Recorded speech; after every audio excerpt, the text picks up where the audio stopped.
لما موظف التفتيش الأمني استخدم جهاز المسح علشان يراجع حاجات الراكب، الجهاز طلع صوت إنذار. بعدها سألوا عن اللي جوه الإزازة البورسلين علشان يثبت إن مفيش حاجة غلط. الراجل كسر الإزازة على الأرض وفضل يمسك في حتة منها وكمل التفتيش، لكن بشكل غير متوقع الجهاز فضل يدي إنذار برضه.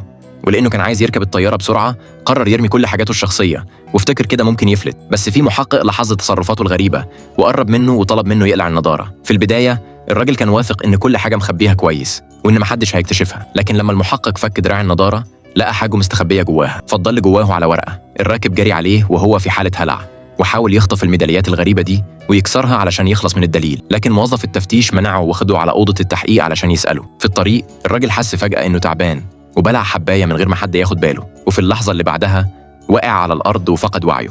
بعد التحقيق اكتشفوا إن الراجل ده جاسوس دولي وإن اللي معاه كان ميداليات متطورة جدا وليها قيمة علمية كبيرة. والحمد لله بفضل فطنة المحقق تم إحباط الكارثة دي في الوقت المناسب.